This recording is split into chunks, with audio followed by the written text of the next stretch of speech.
శ్రీమాత్రే నమః. అందరికీ కూడా ఆ అమ్మవారి ఆశీస్సులు ఉండాలని మనస్ఫూర్తిగా ఆ తల్లిని వేడుకుంటూ మనకు ఈ నెల 6వ తేదీన తొలి ఏకాదశి రాబోతుంది. మనం ఏ మంచి పని ప్రారంభించాలనుకున్నా దశమి అలాగే ఏకాదశి రోజున ప్రారంభిస్తాం. ఈ ఏకాదశినే దేవసేన ఏకాదశి అని కూడా అంటారు. ఏకాదశి రోజున ఉపవాస వ్రతంతో పాటు ఏకాదశి కథలను వినడం, చదవటం కూడా ఎంతో ఫలితాన్ని ఇస్తుంది. ఈ రోజున పేదవారికి, పిల్లలకు భోజనం పెట్టడం వలన శ్రీహరి అయినటువంటి ఆ శ్రీ మహావిష్ణువు యొక్క అనుగ్రహం లభిస్తుంది. వైష్ణవ దేవాలయాలలో ఈ రోజుకు చాలా ప్రాముఖ్యత ఉంది. మరి అంతటి పవిత్రమైనటువంటి తొలి ఏకాదశిలోపు పరమ పవిత్రమైనటువంటి ఏకాదశి కథలను విని స్వామివారి అనుగ్రహాన్ని పొందుదాం. ముందుగా భవిష్యోత్తర పురాణంలో ఉన్నటువంటి తొలి ఏకాదశి కథ గురించి తెలుసుకుందాం. యుధిష్ఠిరుడు శ్రీకృష్ణుణ్ణి ఇలా అడుగుతాడు: కేశవ, శ్రీకృష్ణ పరంధామ, ఆషాఢ మాసంలోని శుక్లపక్షంలో వచ్చేటువంటి ఏకాదశి పేరు ఏమిటి? ఆ రోజున ఏ భగవంతుడిని ఆరాధించాలి? ఆ రోజు వ్రతం ఏ విధంగా జరుపుకోవాలి అని అడుగుతాడు. దానికి శ్రీకృష్ణుడు ఈ విధంగా సమాధానమిస్తాడు: ఓ రాజా, ఒకసారి నారద మునీంద్రుల వారు తన తండ్రి అయినటువంటి బ్రహ్మదేవుణ్ణి ఇదే ప్రశ్న అడిగినప్పుడు ఆయన ఈ విధంగా సమాధానమిచ్చాడు: ఓ నారద, ఈ లోకంలో శ్రీహరికి నీకంటే గొప్ప భక్తుడు ఎవరూ కూడా లేరు. అలాగే శ్రీహరిని ఆరాధించడానికి ఏకాదశిని మించినటువంటి రోజు కూడా లేదు. ఏకాదశి వ్రతాన్ని భక్తితో ఆచరించిన వారి అన్ని పాపాలు కూడా తొలగిపోతాయి. ఆషాఢ శుద్ధ ఏకాదశి పద్మ ఏకాదశిగా కూడా ప్రసిద్ధి చెందింది. దీనికి సంబంధించినటువంటి కథ ఒకటి ఉంది. ఇది వినంతనే ఈ యొక్క ఏకాదశి వ్రత పుణ్య ఫలం లభిస్తుంది. ఆ కథ నువ్వు కూడా విను అని తెలిపి ఈ విధంగా ప్రారంభిస్తాడు: నారద, పూర్వం సూర్యవంశంలో మాందాత అనే చక్రవర్తి ఉండేవాడు. అతను ఎప్పుడూ కూడా నీతివర్ధనుడు, మెలిగేవాడు. ఆ రాజు తన కుటుంబాన్ని, ప్రజలను జాగ్రత్తగా చూసుకుంటూ ఉండేవాడు. నిరంతరము కూడా యజ్ఞ యాగాదులను నిర్వహిస్తూ ధర్మం తప్పనివాడే మెలిగేవాడు. అతని రాజ్యము అలాగే ప్రజలు ఎప్పుడూ సుభిక్షంగా, సుసంపన్నంగా, ఆరోగ్యంగా ఉండేవారు. అయితే కొంతకాలం గడిచిన తర్వాత అతని రాజ్యంలో వరుసగా 3 సంవత్సరాల పాటు కరువు ఏర్పడింది. అప్పుడు ఆ చక్రవర్తి ఎక్కడ ధర్మం తప్పామో, ఎక్కడ పాపం జరిగిందో అనేది అర్థం కాలేదు. పశువులకు గ్రాసం, మనుషులకు ఆహార ధాన్యాలు కూడా కరువయ్యాయి. అటువంటి పరిస్థితుల్లో సాంప్రదాయాలు పాటించడం, యజ్ఞ యాగాదులు నిర్వహించడం కూడా కష్టంగా మారింది. దాంతో ఆ రాజ్యంలోని వారందరూ కూడా ఆ రాజు వద్దకు వచ్చి ఇలా అభ్యర్థించారు: ఎప్పుడూ కూడా మా సంక్షేమానికై పాటుపడ్డారు కాబట్టి ఈ కష్ట సమయంలో కూడా మేము మీ సహాయాన్ని అర్థిస్తున్నాం. ఈ ప్రపంచంలో ప్రతి ఒక్కరికి, ప్రతి పనికి నీటి అవసరం అనేది ఉంటుంది. మీరు ఎలాగైనా సరే మేఘాలు వర్షించే విధంగా చేసి మమ్మల్ని ఈ కష్టం నుండి గట్టెక్కించాలి. మేము ఎప్పటి వలనే శాంతి సౌభాగ్యాలతో జీవించే విధంగా వరం ఇవ్వండి అని అంటాడు. దానికి ఆ చక్రవర్తి నిజాయితీగా, నేను మీ బాధను అర్థం చేసుకున్నాను. నేను గతంలో కానీ వర్తమానంలో కానీ నాకు తెలిసి ఎటువంటి పాపము చేయలేదని ఘంటాపదంగా చెప్పగలను. అయినప్పటికీ నేను మీ మేలు కోసం ఈ పరిస్థితిని అధిగమించడానికి తప్పకుండా ప్రయత్నిస్తాను అని వారికి తెలియజేస్తాడు. ఆ తర్వాత చక్రవర్తి తన సైన్యాన్ని సమావేశపరిచి ఈ సమస్యను అధిగమింప చేయగలిగినటువంటి తపస్సంపన్నులు ఎవరైనా లభిస్తారేమోనని వెతకమంటూ సూచిస్తాడు. తాను కూడా అక్కడ ఇక్కడ వెతుకుతూ బయలుదేరుతాడు. ఆశ్రమాల్లో ఉన్నటువంటి ఋషులను, మునులను వారందరినీ కూడా అడిగి కేవలం 2వ బ్రహ్మ వంటి అంగీరముని మాత్రమే తమ సమస్యను పరిష్కరింపబడనని చెప్పి తెలుసుకుంటాడు. ఇక మాందాత చక్రవర్తి అంగీరసముని యొక్క ఆశ్రమానికి చేరుకొని పద్మముల వంటి ఆయన పాదముల వద్ద కూర్చుని ఆయనను ప్రార్థిస్తాడు. అప్పుడు అంగీరముని ఆయన ప్రార్థనకు సంతోషించి ఆ కీకారణ్యంలోకి కష్టతరమైనటువంటి ప్రయాణం చేస్తూ ఎందుకు రావాల్సి వచ్చిందో తెలియజేయాల్సిందిగా కోరాడు. దానికి ఆ రాజు: ఓ మునీంద్ర, నేను వేదాలలో తెలిపిన ప్రకారం నా రాజ్యాన్ని చక్కగా పరిపాలిస్తున్నాను. కానీ ప్రస్తుతం వచ్చినటువంటి కరువుకు కారణం అనేది నాకు అస్సలు అంతు చిక్కటం లేదు. ఈ సమస్యను పరిష్కరించడానికి నేను మీ సహాయం కోరి వచ్చాను. దయచేసి నా ప్రజలు ఈ బాధల నుండి ఉపశమనం పొందేందుకు ఏదైనా కానీ సహాయం చేయండి అంటూ ఆ ముని అభ్యర్థిస్తాడు. అప్పుడు అంగీకర ముని ఆ రాజుతో ఇలా అంటాడు, ఓ రాజా, మహారాజా, ఇప్పుడు సత్యయుగం అంటే ధర్మం 4 పాదాలతో నడిచే కాలం. ఇప్పుడు అందరూ కూడా తమ తమ బాధ్యతలను సక్రమంగా నెరవేర్చాలి. మీ రాజ్యంలో కూడా అలాగే నెరవేరుస్తూ వస్తున్నారు. కానీ ఈ రాజ్యంలో ఒక సూత్రుడు ధర్మ విరుద్ధంగా ప్రవర్తిస్తున్నాడు. ఆచారాలను పాటించడం లేదు. మీరు అతనికి మరణదండన విధిస్తే ఈ పాపం తొలగిపోయి మరలా మీ రాజ్యమంతా సుభిక్షం అవుతుంది అని తెలియజేస్తాడు. దానికి రాజు, నేను ఎవరికి హాని తలపెట్టనని అతన్ని అంత కఠినంగా ఎలా శిక్షించగలుగుతాను? దయచేసి దీనికి ఏదైనా కానీ ఆధ్యాత్మిక పరిష్కారం ఉంటే చెప్పాల్సింది అంటూ కోరాడు. దానికి అంగీరకముని, రాజా, మీరు ఆ రాజ్యంలో ఉన్నటువంటి ప్రజలందరూ కూడా ఆషాఢ శుక్లపక్ష సమయంలో ఏకాదశి నాడు ఉపవాసం చేయండి. ఈ పవిత్ర దినానికి పద్మ ఏకాదశి అని పేరు కూడా ఉంది. దాని ప్రభావం వలన అపారమైనటువంటి వర్షాలు కురిసి మీ రాజ్యం ఎప్పటి వలె సుభిక్షం అవుతుంది అని తెలియజేస్తాడు. దానికి ఆ రాజు ఆ మునికి వేల వేల కృతజ్ఞతలు తెలియజేసి తిరిగి రాజ్యానికి వస్తాడు. తన రాజ్యంలో ఉన్నటువంటి ప్రజలందరినీ కూడా సమావేశపరిచి ఆషాఢ శుక్ల ఏకాదశి రోజున ఉపవాసాన్ని ఖచ్చితంగా పాటించవలసిందిగా అందరినీ ఆదేశిస్తాడు. దాంతో తిరిగి వర్షాలు సమృద్ధిగా పండి రాజ్యం ఎప్పటి వలె సుసంపన్నమైనదని చెప్పి శ్రీకృష్ణుడు ఇంతటితో తొలి ఏకాదశి కథను ముగిస్తాడు. ఇంకా తొలి ఏకాదశి గురించి తెలియజేసేటువంటి కథ నారద పురాణంలో ఇలా ఉంది. పూర్వం రుగ్మంగదుడు అనేటువంటి ఒక రాజు ఉండేవాడు. అతను గొప్ప విష్ణు భక్తుడు. అతని భార్య పేరు సత్యాందిలి. వారికి ధర్మాంగదుడు అనే కుమారుడు ఉండేవాడు. విష్ణు భక్తుడవడం వలన అలాగే ఆ రుగ్మాంగదుడు తొలి ఏకాదశి వ్రతాన్ని విధిగా భక్తి శ్రద్ధలతో పాటిస్తూ వచ్చేవాడు.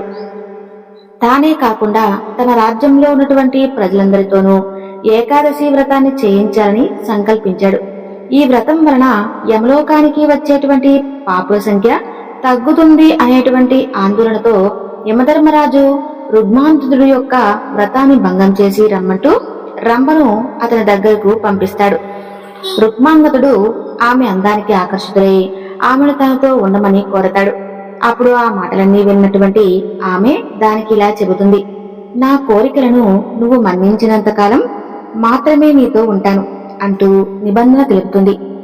ఆ రాజు ఆమె కోరికలను ఎప్పటికి కూడా మన్నిస్తానంటూ వాగ్దానం చేస్తాడు. అలా తొలి ఏకాదశి రోజు రుగ్మాంగతుడు స్నానమాచరించి పూజ కోసం సిద్ధమవుతూ ఉండగా ఆమె తన వద్దకు రావాలని కోరుతుంది. దానిని ఆ రాజు తిరస్కరిస్తాడు. ఆమె తనకు ఇచ్చినటువంటి వాగ్దానాన్ని గుర్తు చేస్తుంది. అప్పుడు రాజు తాను ఏకాదశి పూజను మానలేనని ఆమెను మరి ఇంకేదైనా వ్యవహారం ఉంటే కోరుకోమంటూ తనను ఆ వాగ్దానం నుండి విముక్తి చేయమంటూ కోరుతాడు. దానికి ఆమె నీ పుత్రుడిని వధించమంటూ కోరుతుంది. దానికి ఆ రాజు కూడా సిద్ధమవుతాడు. అప్పుడు శ్రీ మహావిష్ణువు అక్కడ ప్రత్యక్షమై రుగ్మాంగదుడిని శాశ్వతమైనటువంటి వైకుంఠ ప్రాప్తిని అనుగ్రహిస్తాడు. ఆ తర్వాత ధర్మాంగదుడు ఆ దేశానికి రాజుగా పట్టాభిషిక్తుడై తండ్రిలాగే గొప్ప పేరు తెచ్చుకుంటాడు. ఇప్పుడు మరికొన్ని ఏకాదశి మహత్యాన్ని చాటే చెప్పేటువంటి కథల గురించి తెలుసుకుందాం. ఒకనాడు శౌనకాది మహామునులందరూ కూడా సూత మహర్షుల వారిని అడుగుతారు, మహర్షి, ఈ లోకంలో సర్వకామ ఫలప్రదమైనటువంటి వ్రతం ఏదైనా ఉంటే చెప్పమంటూ ప్రార్థిస్తారు. అందుకు సూత మహర్షి, ఓ మునిపుంగులారా, మీ రడీలను నేను చెప్పకపోయినా పూర్వం నారద మహర్షి శనక మహర్షిని ఇదే ప్రశ్న అడిగాడు. అప్పుడు శనక మహర్షి చెప్పినటువంటి వ్రతం గురించి ఇప్పుడు మీకు నేను చెప్పబోతున్నాను. ముల్లోకాల్లోనూ ప్రసిద్ధి పొందినది, సర్వ పాపాలను పోగొట్టేది, సర్వ కార్యాలను సిద్ధింపజేసినటువంటి ఒక వ్రతం ఉంది. దానిని బ్రాహ్మణ, క్షత్రియ, వైశ్య, శూద్రులు స్త్రీ పురుష వయోభేదం లేకుండా ఆచరించవచ్చు. ఎవరు ఆచరించినా మోక్షప్రదం, శ్రీ మహావిష్ణువుకు మహాప్రీతికరం. ఆ వ్రతం పేరే ఏకాదశి వ్రతం. ఈ వ్రతం సర్వభీష్టప్రదమైనది. శుక్ల కృష్ణపక్షాలలో వచ్చేటువంటి ఏకాదశి తిథి రోజున అస్సలు భోజనం చేయకూడదు. ఆ విధంగా భుజిస్తే ఇహలోకమునందు పాపాన్ని పొంది పరమందు నరకలోకానికి చేరుకుంటారు. ఉపవాస ఫలం పొందువారు దశమి రాత్రి ఏకాదశి రోజు పగలు రాత్రి 2 గంటల పూటలు, ద్వాదశి రోజు రాత్రి ఈ 4 గంటలు ఆహారం తీసుకోకూడదు. ఏకాదశి తిథి రోజున భుజించిన వారు సర్వ పాపాలను అనుభవిస్తారు. అందువలన 4 పూటలు నిరాహారంగా ఉండాలి. హరి దినమున అంటే ఏకాదశి రోజున బ్రహ్మ హత్యాది మహాపాతకములన్నీ కూడా అన్నాన్ని ఆశ్రయించి ఉంటాయి. ఏకాదశి వ్రతాన్ని మించినటువంటి వ్రతం మరొకటి లేదు. ఈ ఏకాదశి వ్రతం యొక్క మహత్యాన్ని తెలిపేటటువంటి కొన్ని కథలను ఇప్పుడు మీకు చెప్పబోతున్నాను. సావధానంగా వినండి అంటూ సూత మహర్షుల వారు ఏకాదశి మహత్యాన్ని తెలియజేసేటువంటి కథల గురించి ఈ విధంగా చెబుతున్నారు. మునీశ్వరులారా, పూర్వకాలమున గాలవుడు అనే ఒక మహర్షి నర్మదా తీరమున నివసిస్తూ ఉండేవాడు. అతను పరమశాంత స్వభావం కలవాడు, అలాగే గొప్ప తపశ్శాలి. ఇక ఆ నర్మదా నదీ తీరం నానావిధ వృక్షాలతో కూడి సిద్ధులు, చారణులు, యక్ష గంధర్వ విద్యాధరులు అక్కడ నివసిస్తూ సేవిస్తూ ఉండేవారు. కందమూలాలను అనేక రకాలైనటువంటి ఫలాలతో నిండి ఉండేటటువంటి ఆ ప్రదేశం అత్యంత సుందరమైనదిగా ఉండేది. మునుల చేత సేవింపబడుతూ ఉన్నటువంటి ఆ ప్రదేశంలో గాల మహర్షి చాలా కాలం నివసించాడు. కొన్ని రోజులకు గాలవ మహర్షికి భద్రశీలుడు అనే ఒక పుత్రుడు జన్మించాడు. అతను పూర్వజన్మ జ్ఞానం కలవాడు, జితేంద్రియుడు, కడు సుప్రసిద్ధుడు, గొప్ప నారాయణ భక్తుడు. ఆ భద్రశీలుడు మహాబుద్ధిమంతుడు అవడం వలన బాల్యంలో కూడా ఒక మట్టి విష్ణు ప్రతిమను చేసుకుంటూ ఆ ప్రతిమను పూజిస్తూ ఉండేవాడు. అది అతని బాల్య క్రీడల్లో ఒక భాగంగా మారిపోయింది. ఆ విధంగా సర్వకాలాలలోనూ శ్రీ మహావిష్ణువుని పూజించాలి అనుకుంటూ తోటి మిత్రులకు కూడా ఆ విషయం గురించే చెబుతూ ఉండేవాడు. ఓ మునీశ్వర, ఇలా భద్రశీలునిచే చెప్పబడినటువంటి శిశువులందరూ కూడా కలిసి వారు విడివిడిగా శ్రీహరి ప్రతిమను మట్టిచే తయారు చేసుకుని విష్ణు భక్తితో స్వామిని అర్చిస్తూ ఉండేవారు. సర్వ ప్రాణకోటికి మూలధారమైనటువంటి శ్రీ మహావిష్ణువుని ప్రార్థిస్తూ ఈ లోకాలన్నీ శుభాలు కలగాలని ఆ స్వామిని కోరుకుంటూ ఉండేవారు. అయితే కనీసం ఆటల సమయమందు కూడా ఒక ముహూర్త కాలంలో కాని అర్ధముహూర్త కాలంలో కాని ఏకాదశి అనే నామాన్ని సంకల్పం చేసి శ్రీహరి వ్రతాన్ని చేసేవారు. అలా సచ్చరిత్ర కలిగినటువంటి కుమారుడిని చూసి గాలవ మహర్షి ఆశ్చర్యం పొంది పుత్రుని కౌగిలించుకుని ఇలా ప్రశ్నించాడు. భద్రశీల, నిజంగా నువ్వు ఖచ్చితంగా భద్రమైనటువంటి శ్రీలంకుడివే. నీ చరిత్ర యోగులకు కూడా తెలుసుకోవటం కష్టసాధ్యం. మంగళప్రదమైనటువంటి హరిపూజను ఎప్పుడూ చేస్తూ సర్వప్రాణకోటికి శ్రేయస్సును కోరుతూ ఏకాదశి వ్రతాన్ని ఆచరిస్తూ ఉంటావు. నిషిద్ధమైనటువంటి వాటిని విడిచిపెట్టి సుఖదుఖాలను విడిచిపెట్టి మమకార రహితుడివై శాంతి చిత్తంలో హరి యొక్క ధ్యానము చేస్తూ ఉంటావు. బాలుడువైనటువంటి నీకు అసలు ఇటువంటి బుద్ధి ఎలా కలిగింది? మహాత్ములను సేవించదనిదే హరిభక్తి కలగదు అంటారు. సామాన్యంగా లోకంలో ఉన్నటువంటి మానవులందరికీ కూడా ఆ విద్య వలన కామ్య కార్యములనందు ఆసక్తి కలుగుతుంది. నీకు ఏ విధంగా ఆలోచికమైనటువంటి బుద్ధి కలిగింది? మానవులకు సత్సంగం ఉన్నమ పూర్వజన్మ సుకృతం లేనిదే భగవద్భక్తి కలగదు. అందుచేత నేను చూస్తుంటే నాకు ఆశ్చర్యం కలుగుతుంది. కాబట్టి నాయనా, నీ పైన ప్రేమతో అడుగుతున్నాను, నాకు వివరిస్తావా? అప్పుడు పూర్వజ్ఞానం కలవాడైనటువంటి ఆ భద్రశీలుడు ఆనందంతో తాను అనుభవించినటువంటి విషయాన్ని యథాతథంగా తన తండ్రికి ఈ విధంగా చెప్తున్నాడు. ఓ తండ్రి మహాముని, నేను పూర్వజన్మలో అనుభవించినటువంటి దాని గురించి ఇప్పుడు నీకు చెబుతున్నాను, విను. నాకు పూర్వజ్ఞానం కలదు కాబట్టి యమధర్మరాజు నాతో చెప్పినటువంటి దాని గురించి ఇప్పుడు నేను మీకు చెప్పబోతున్నాను అని అంటాడు.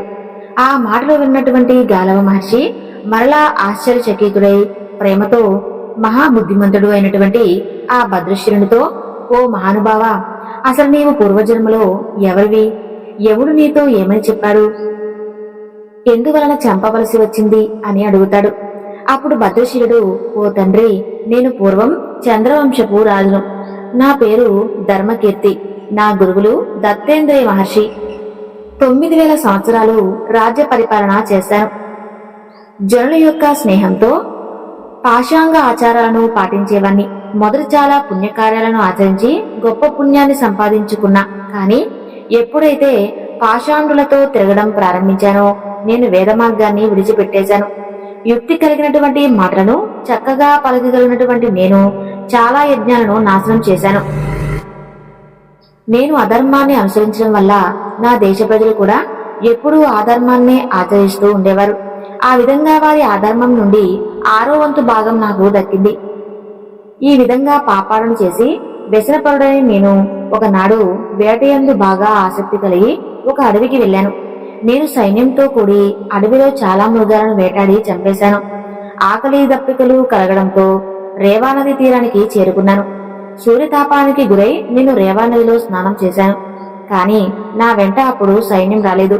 సైన్యం లేక ఒంటరిగా ఆకలి దప్పికలతో బాధ పొందుతూ ఆ నదీ తీరమున కోసేపు సేవించాను. అయితే సాయంకాలం ఏకాదశి వ్రతాన్ని ఆచరిస్తూ ఉన్నటువంటి వారందరినీ చూశాను. వాళ్ళందరితో కలిసి నిరాహారంగా ఉన్నాను. వారితోనే జాగరణ చేశాను. బడలిక చేత ఆకలి దప్పికల చేత పీడింపబడుతూ ఉన్నటువంటి నేను జాగారం చివరి ప్రాతకాలంలో మరణించాను. అప్పుడు నా వద్దకు పెద్ద పెద్ద కోరగులు కలిగినటువంటి భయంకరుడైనటువంటి బహు కష్టతరమైనటువంటి మార్గంలో యముడు సన్నిధికి చేర్చాడు. అక్కడ యమధర్మరాజును చూశాను.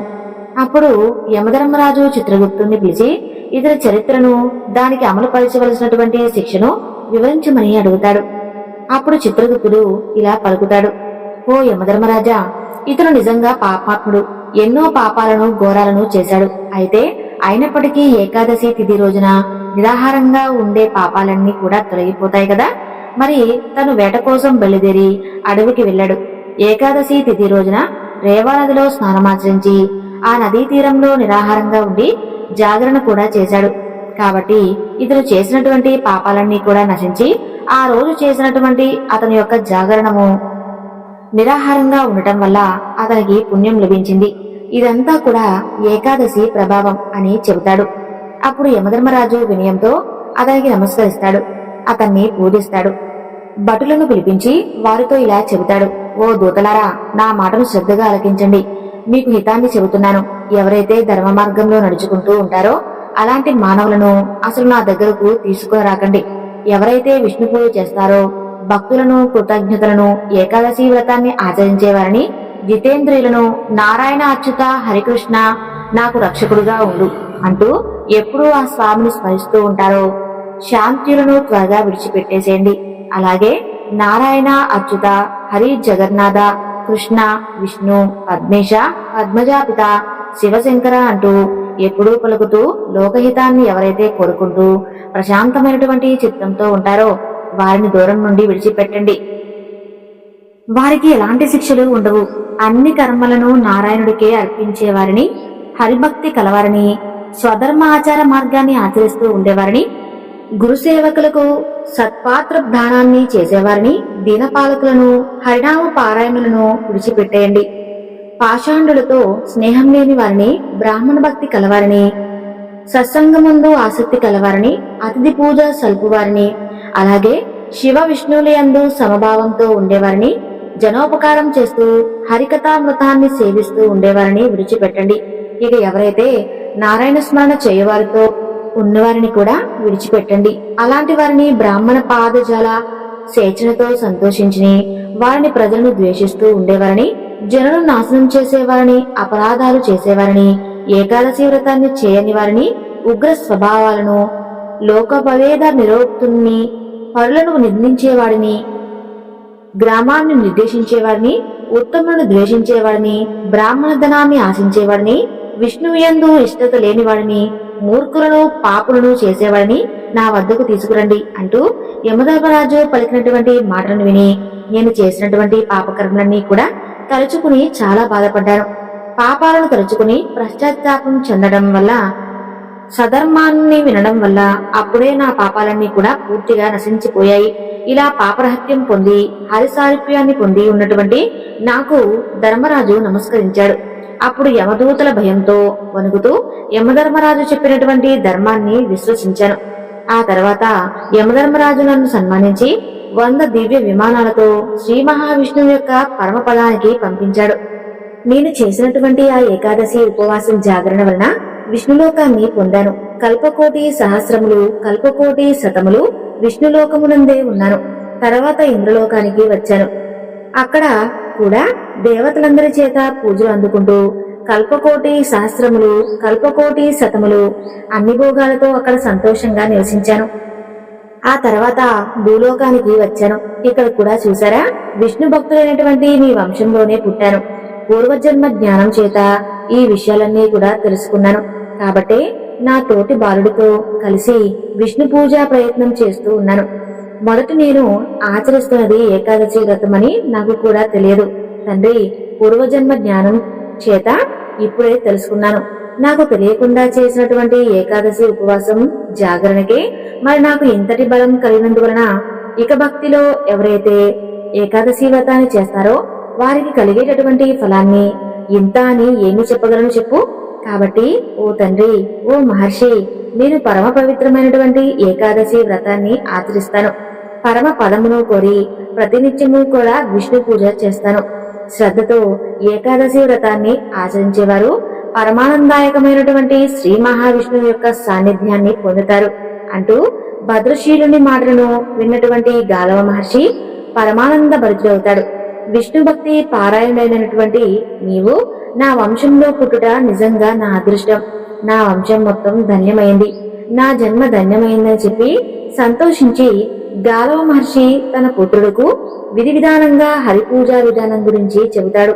అంటూ శనక మహర్షి నాదులను చెప్పినది సూత మహర్షి శౌనకాది మహాములందరికీ కూడా తెలియజేసినటువంటి ఏకాదశి వ్రతం మహత్యం కథ.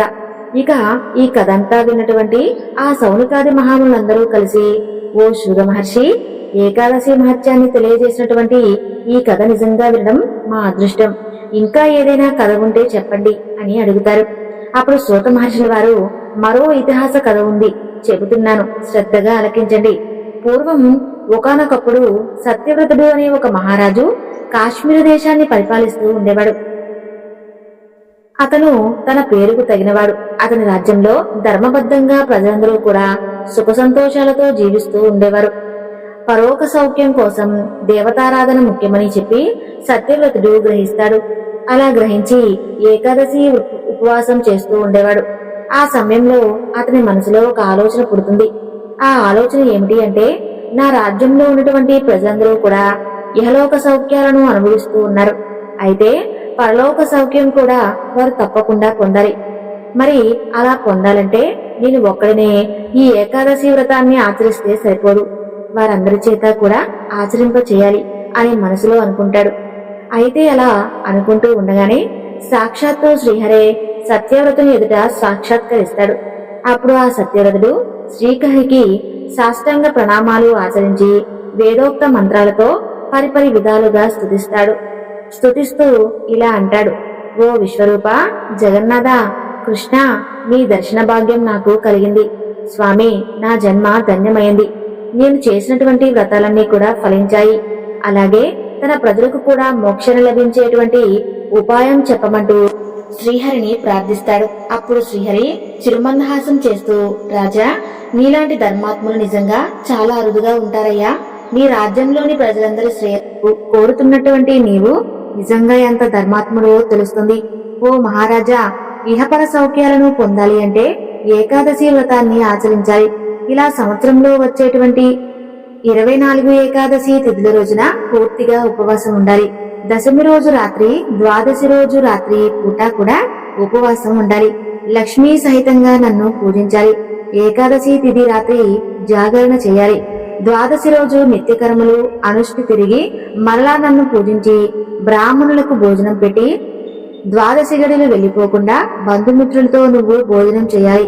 అలా అని ప్రజలందరి చేత కూడా ఈ విధంగానే ఆచరింప చేయాలి. అప్పుడు మీ ప్రజలందరికీ కూడా ఇహపర సౌఖ్యాలు కలిగి చివరికి నా సాహిత్యాన్ని పొందుతారని చెప్పి శ్రీహరి అంతర్ధానమవుతాడు. ఆ మర్నాడే తన రాజ్యంలో ఉన్నటువంటి ప్రజలందరికీ కూడా ఈ విషయం గురించి తెలియజేసి వారి చేత కూడా ఏకాదశి వ్రతాన్ని ఆచరింప చేయదలిచి ఆ రాజు చాటింపు వేస్తాడు. అలా రాజుగారి ఆజ్ఞను పాటించి ఆ దేశంలో ఉన్నటువంటి ప్రజలందరూ కూడా బ్రాహ్మణోత్తములను పిలిపించి సంతోషంగా ఏకాదశి వ్రతాన్ని ఆచరిస్తారు. లక్ష్మీనారాయణుల యొక్క కృపా కటాక్ష వీక్షణం వలన ఆ దేశం మొత్తం సుభిక్షంగా ఉంటుంది. పాడి పంటలతో, సిరి సంపదలతో వైభవోపేతంగా ప్రజలందరూ కూడా ఆనందంగా సుఖంగా ఉంటారు. అయితే ఇదంతా గమనిస్తూ ఉన్నటువంటి దేవరాజు ఇంద్రుడికి ఈ విషయం గురించి తెలుస్తుంది.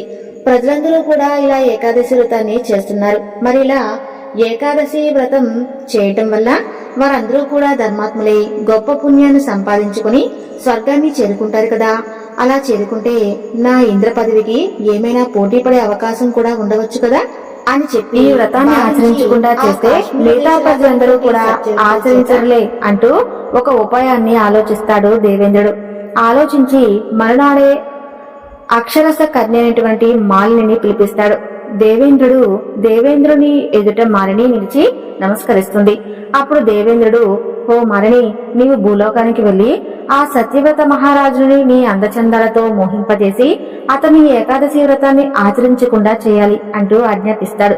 అలా ఒకనాడు సత్యవ్రత మహారాజు నిండు సభలో కొలువుతీరి ఉండగా అరణ్య ప్రాంతంలో నివసిస్తూ ఉండేటువంటి కొందరు ప్రజలు మహారాజు గారి దగ్గరకు వచ్చి, ఓ మహారాజా, అడవిలో నుండి కొన్ని క్రూర మృగాలు వచ్చి మనుషులను పశువులను చంపి వాటి కడుపు నింపుకుంటున్నాయి. అక్కడ ఉన్నటువంటి ప్రజలందరూ కూడా ప్రాణాలు అరచేతిలో పెట్టుకుని భయపడుతూ జీవిస్తున్నారు. ఆ క్రూర మృగాల నుండి మాకు రక్షణ కల్పించండి అంటూ ప్రార్థిస్తారు. వారి మాటలు విన్నటువంటి సత్యవ్రతుడు చలించిపోతాడు. ఆ మరునాడే సత్యవ్రతుడు తన సైన్యంతోనూ పరివారంతోనూ వేటకు బయలుదేరి వెళ్తాడు. ఆ క్రూర మృగాలను వేటాడి చంపుతాడు. రాత్రి సమయం అయినందువలన అక్కడే గుడారాలు వేసుకుని ఆ రాత్రి గడపడానికి నిశ్చయించుకుంటాడు. అయితే ఒక స్త్రీ దినాతిదీనంగా ఏడుస్తూ ఉన్నట్లు ఆ మహారాజుకు వినిపిస్తుంది. వెంటనే సైనికులను పంపించి ఆ ఏడుస్తూ ఉన్నటువంటి స్త్రీ ఎవరో చూసి నా దగ్గరకు ఆమెను తీసుకురండి అంటూ ఆజ్ఞాపిస్తాడు. అలా సైనికులందరూ కూడా వెళ్లి ఆ ఏడుస్తూ ఉన్నటువంటి ఆ స్త్రీని తీసుకువచ్చి మహారాజు గారి ఎదుట నిలబడతారు. సత్యవతుడు ఆమెను చూస్తాడు. ఆమె సౌందర్యవతి, ఆమెకు ఏ కష్టం వచ్చినా తీర్చాలి అని చెప్పి భావిస్తాడు. ఆమెను చూసి, ఓ సుందరి, ఎవరు నువ్వు? ఎందుకులా ఏడుస్తున్నావు? నీకు వచ్చిన ఆపదేమిటి? నీకేం సహాయం కావాలన్నా సందేహంగా చెప్పమంటాడు. అప్పుడు ఆ సుందరి ఆ మహారాజుతో, నాకు తల్లిదండ్రులు లేరు, నా అన్నదమ్ములందరూ కూడా నశించారు. ఒక అయోగ్యుడైన వాడినికి నన్ను అమ్మివేశారు. వారి బారి నుండి బయటపడడం కోసం ఇలా ఎవరికీ తెలియకుండా ఇంట్లో నుండి పారిపోయి ఈ అడవిలోకి వచ్చాను. నాకిక్కడ దిక్కు ఎవరూ లేరు, నన్ను కరుణించే నాదుడు లేడు. నాకు మంచి జీవితాన్ని ప్రసాదించమంటూ దీనంగా ఆ మహారాజుని వేడుకుంటుంది. అప్పుడు ఆ మహారాజు ఆ సుందరి మాటలకు కరిగిపోతాడు. భయపడవద్దని చెప్పి తనతో పాటే తన రాజధానికి తీసుకుని వస్తాడు. ఆమె అందచందాలకు ముగ్గురై ఆమెను వివాహం చేసుకుంటాడు. సత్యవ్రతునికి ఇదివరకే పెళ్లవుతుంది. పెద్ద భార్య భార్గవీదేవి. ఆమెకు 10 ఏళ్ల కొడుకు కూడా ఉంటాడు. అతను గురుకులంలో విద్యను అభ్యసిస్తూ ఉంటాడు. మాలిని మాత్రం భర్తను ఎప్పుడూ లెక్క చేయకుండా తన మాట ప్రకారమే నడుచుకునే విధంగా మూర్ఖత్వంతో పంతాలకు పోతూ ఉండేది. ఇక రాజు సామాన్య విషయాలు కూడా పట్టించుకోకుండా ఆ చిన్నరాణి అయినటువంటి మాలిని మాటను వింటూ నడుచుకుంటూ ఉండేవాడు. అయితే ఆ రాజు ఎంతో భక్తి శ్రద్ధలతో ఆచరించేటువంటి ఏకాదశి తిథి వస్తుంది. ఏకాదశి వ్రతం చేయటానికి, ఉపవాసం, జాగరణ, లక్ష్మీనారాయణుల పూజలు చేయడానికి అందరూ సిద్ధమవుతూ ఉంటారు. ఇక చిన్నరాణి అయినటువంటి మాలినీదేవి మాత్రం జన్మదినోత్సవం అంటూ సత్యవ్రత మహారాజుకు కబురు పంపిస్తుంది. ఆ రోజు ఉత్సవం, విందు, భోజనాలతో వినోదంగా జరగాలని చెబుతుంది. ఆ వేడుకలో రాజుగారు తప్పకుండా పాల్గొని ఆనందించాలని చెబుతుంది. ఆ వార్త విన్నటువంటి ఆ రాజు ఆశ్చర్యపోతాడు. ఒకవైపు లక్ష్మీనారాయణులకు అభిషేక అర్చనలకు సిద్ధం చేస్తూ ఉంటాడు. ఈ వ్రతం మారడానికి అతని మనసు అస్సలు ఒప్పుకోదు. ఈ సమయంలో విందు వినోదాలు ఏమిటి? తన రాజ్యంలో ఉన్నటువంటి ప్రజలందరి చేత కూడా ఏకాదశి ఉపవాసాలను, వ్రతాలను చేయిస్తూ తానే ఆ నియమం తప్పితే ప్రజలలో గౌరవ మర్యాదలు మాటేమిటి? అంతేకాదు తాను నమ్మినటువంటి దైవానికి ద్రోహం చేసినట్లు అవుతుంది కదా. ఇలా ఎన్నో ఆలోచనలతో ఆ రాజు సతమతం అవుతూ ఉంటాడు. ఇక ఆ రాజు చిన్నరాణి అయినటువంటి మాలిని గృహానికి వెళతాడు. ఎలాగైనా ఈ వ్రతాచారణలకు శతవిధాలుగా ఆమెను ఒప్పించేందుకు ప్రయత్నిస్తాడు. ఆమె మాత్రం తన విందు, భోజనాలు, వినోదాలు మారడానికి అస్సలు ఏమాత్రం వీలులేదని తెగేసి చెబుతుంది. తనతో పాటే మహారాజు సత్యవ్రతుడు కూడా ఉండాలని మూర్ఖంగా మొండిపట్టు పడుతుంది. చివరికి సత్యవ్రతుడు, నా భార్య పుత్రులైనా వదులుకుంటానేమో కాని ఈ వ్రతం మాత్రం ఎట్టి పరిస్థితుల్లోనూ వదులుకోనట్టు ఖచ్చితంగా తెగేసి చెబుతాడు. అప్పుడు మాలి ఇలా అంటుంది, ఓహో అవునా, సరే అయితే మీ పెద్ద భార్యను, కొడుకును బలిచ్చి నీ భక్తిని నిరూపించుకో, అప్పుడు ఒప్పుకుంటాను. నీ మాట తప్పకూడదు అంటూ ఆ రాజును నిలదీస్తుంది. అప్పుడు రాజు ఆడినటువంటి మాటను తప్పలేక ఏకాదశి వ్రతాన్ని మానలేక తన పెద్ద భార్యను కొడుకును బలివ్వడానికి సిద్ధపడతాడు. పెద్ద రాణిని చంపడానికి ఎత్తినటువంటి కత్తి పూలహారమై ఆమె మెడలో పడుతుంది.